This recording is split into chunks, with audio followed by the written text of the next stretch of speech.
Hello and welcome. Today is the start of our GOATs here on the channel, and today is the top 10 games I wish I'd been able to finish in 2022. The top 10 games I wish I'd put more time into, and especially that I wanted to be able to see the ending to. This list is going to be a little bit strange. Most of the games came out this year, but the first one is going to have some visual spoilers. So just a quick reminder on that, if you don't want to see any visual spoilers for this first game, skip to the next timestamp in the comment section down below or in the description, or you just listen to the audio for this one. But number 10 is Final Fantasy Origin Strangers of Paradise, specifically the DLC. I really enjoyed the main game of Final Fantasy Origin Strangers of Paradise. I loved the story, I loved the job system, and I really wanted to get into the DLC to see the new story there, to play around with the new jobs there. However, when you beat the main game of Final Fantasy Origin Strangers of Paradise, you unlock a new difficulty mode, which you're then expected to go back and beat the entire game again on just to be able to start the DLC. And I just couldn't slot out the time for that. And I'm going to be honest with you, as much as I wanted to do that and I want to see the DLC, I still don't know if I can slot out the time for that, even in this upcoming year, to fully beat the game again on a much harder difficulty just to be able to see the DLC. I want to. I really, really want to. I bought the season pass because I didn't know that's how the DLC was going to be. But it's just not ideal. It wasn't fun the first mission that I tried to do with this new difficulty. It wasn't fun the second mission that I tried to do with this new difficulty. And I don't know when it will get fun again. But I loved this game in the main game. And unfortunately haven't had a great experience with it since. So tell me I'm wrong all you want in the comment section down below. I really, really loved the core game. I just couldn't bring myself to put more time into this one as much as I wanted to. Number 9 is Fire Emblem Three Hopes. I love Fire Emblem Three Houses, and I love Dynasty Warriors games, so this should have been a slam dunk for me. I loved Fire Emblem Warriors before. That was a really fun game, and the way that the horses motorcycled around was incredible. However, as much as I wanted to put more time into Fire Emblem Three Hopes, I just don't love the way that a couple of the classes play. I don't think the archers are super great, and I don't think the magic users are super great. And you may say, well, Trey, then just don't use them. Play as some of the other characters. Well, sure, but when you're going into a mission, it'll pop up a thing saying that this character gets extra XP, and if you don't use them in that mission, then that goes away, so they don't get the extra XP. And I want my people to be leveled, so I got to bring them. And you say, well, then just don't use them in the level. Well, that's fine, but if they get low health and they die, they're dead for good because it's Fire Emblem. And so if they get low health, I have to use them because if I don't, they'll run to their deaths. And then I have to just run around the map looking for health and trying to evade enemies. And that's not great. But the main character's so fun to play. I really like playing Dimitri and Dedue so far. I haven't played around with any of the other houses yet, but I really enjoyed playing with them. So I really feel like if I could just get past this hump that I'm at right now, it'd probably be smooth sailing and I would love the game. But as it is right now, I'm kind of mixed on it. And I'm enjoying the story so far. I really like what they're doing with Byleth. But again, I just got to get past the hump that I'm currently at. There are other games on this list that I definitely want to play more, but I do still want to go back and try to put more time into Fire Emblem Three Hopes at some point. Number 8 is Valheim. Valheim had the Mistlands update this year. It's long awaited, some might say, and Valheim is also one of the few survival games that I actually enjoy. I really wanted to get to the Mistlands this year.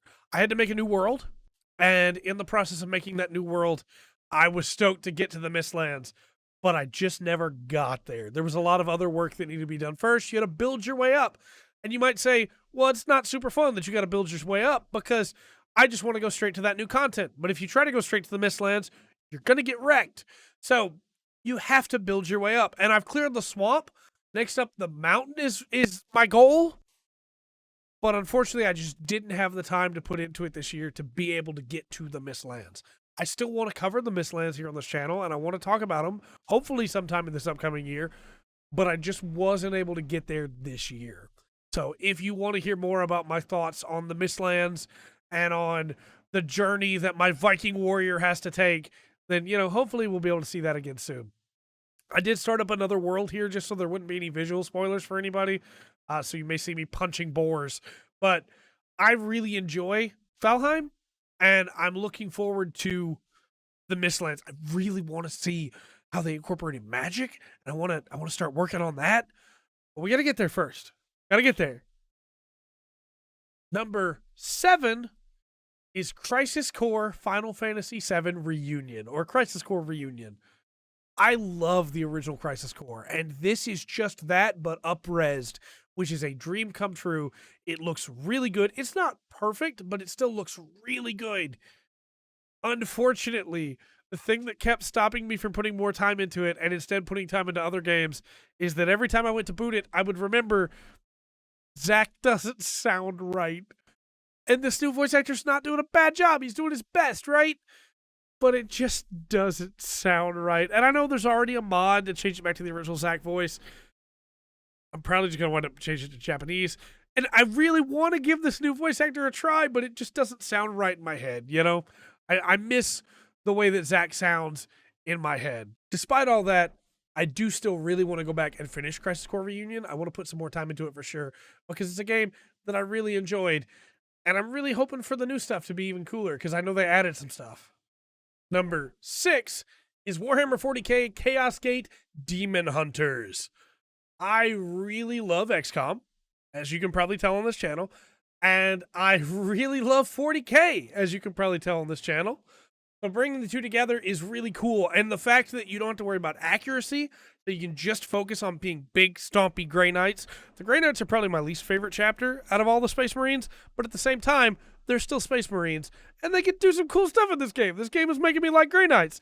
But I just love the tactical side of every shot will hit, so I have to be careful where I put people, to make sure my Overwatch is set up to be able to grab their melee people when they run in, make sure that I'm covered. I've got a good section of, like, hey, I'm behind cover, but also I've got people ready. I've got people ready for melee. I've got people ready for ranged. The only real problem I have right now is that I'm kind of at a point in the game where all my people are injured, and I need people to not be injured. I would like to have some people at full health, please. That would be incredible. So I just need to push through that part, but I'm really enjoying the game, and I just didn't have the time to finish it this year, but I'm hoping to be able to finish it next year and get a review out for everybody. Number 5 is Triangle Strategy. I love what I've played of Triangle Strategy so far. I love the Scales of Judgment. I love the combat. I love the story.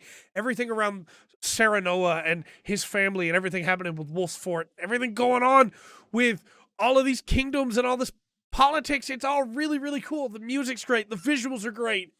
It's just pretty long. It really is like a visual novel in a lot of ways, with a little bit of tactical element to it. And because of that, I just didn't have the time to give to it this year. I want to put more time into it, and I really want to beat it. So I'm planning on making a review for it once I do. But I've really enjoyed what I've played so far. I love the branching paths, and I want to see where those go and follow those up on later playthroughs. This is a really, really cool game that I think flew under a lot of people's radar, and it makes me sad because I really like it. Number 4 is Chained Echoes, a game that I backed on Kickstarter a long time ago, and it's finally out. But unfortunately, like Crisis Core Reunion, came out right at the end of the year. I really love what I've played of Chained Echoes so far, and it is absolutely fulfilling the wish that I had for it when I first saw it on Kickstarter. It is a JRPG-style game, turn-based, with cool characters and mechs. I cannot wait to put more time into it. I really want to see where the story's going. I like the combat so far. I like the world a lot so far, and I really like the characters that I've met so far. Just want to see where it goes. Really excited to see more. It could let me down, but I kind of don't think it will. So look forward to more Chained Echoes on the channel soon, hopefully. Number 3 is Warhammer 40k Darktide. I love Darktide. The combat is great. The music is phenomenal. The level design is so good. The people who made this game really, really understand, or at least paid a lot of attention to, 40k. The only complaint that I have is the loot, man. I finish a mission, and I just had a blast on that mission. I got to be the zealot, and I got to yell out, "For the Emperor!" while I was swinging my shovel around, and it feels great. He chokes the end of the shovel as he runs instead of holding it at the bottom because he's able to move faster that way. It's so good. But I get back from the mission and I go over to buy a new weapon because I unlocked a new melee weapon. I unlocked a sword and I go to buy the sword and it's slightly better numbers wise than my shovel and it costs all of my money. So I buy it and I don't know what all the stats on it do, but I got a cool new sword. And I go on a mission and I use my cool new sword and I come back and there's another new weapon that also costs all my money. But sure, I'll buy it. And I just wish that it didn't cost all my money to get weapons every time because I wish that I could play around with other stuff. My weapons get behind number-wise relatively quickly because I can only buy one at the end of every mission. And maybe I just need to be doing more side objectives or maybe I just need to run more missions. I don't know. But I really enjoy playing this game. I just don't feel rewarded numbers-wise very often when I play this game. The reward is mostly just playing the game itself, which is fine. It's number 3 on this list for a reason. I want to level all the characters. I want to see what else is coming for this game in this coming year.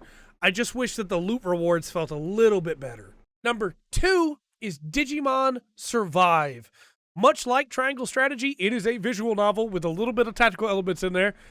And in a lot of ways, it feels like playing through a season of the anime, right?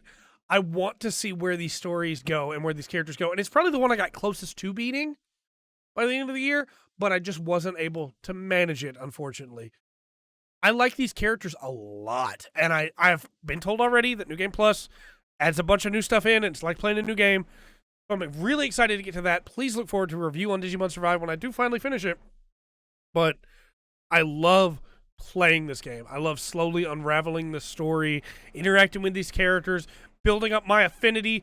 There's a little bit of busy work, a little bit of, hey, we need to find out how everybody feels about this. Go to each of these individual areas and talk to them each individually, one at a time. We're going to repeat a bunch of the dialogue when you do. And that's kind of a shame, but at the same time, the underlying story is well worth it, and that's probably how it would have gone in the anime anyway. So I'm willing to cut it some slack there. But Digimon Survive is absolutely a game that I'm going to try and finish in 2023. Number 1 is Guild Wars 2. Guild Wars 2 is a game that I desperately tried to finish before the end of the year. I got through Path of Fire, and I was into the next Living World season, and I just ran out of time. I really wanted to get to End of Dragons before the end of the year, because I wanted to talk about End of Dragons at GOTY. Guild Wars 2 is a game that I fell in love with over the course of this year, and obviously, I'm going to keep playing it. I want to know how the story ends. I want to see, and it's not over, but how the Dragon Saga ends, right? I want to see how all this wraps up.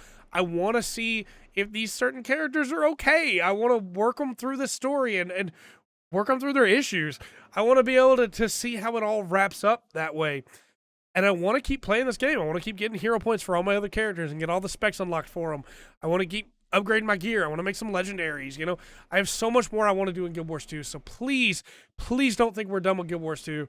I just wish I'd been able to get to End of Dragons before the end of the year. But absolutely, there'll be more Guild Wars 2 content coming because I really like this game. And I really like you, viewer. So let me know in the comment section down below how you felt about this list. Were there any games that you think that I absolutely, yes, why didn't you finish that one? Or were there any games that, hey, maybe, actually, I don't think that one's all that great? Let me know your thoughts. And until next time, with many more GOTY videos to come, I've been Trey. This has been The Full Spectrum. Remember to always enjoy The Full Spectrum. The game of the year has to offer.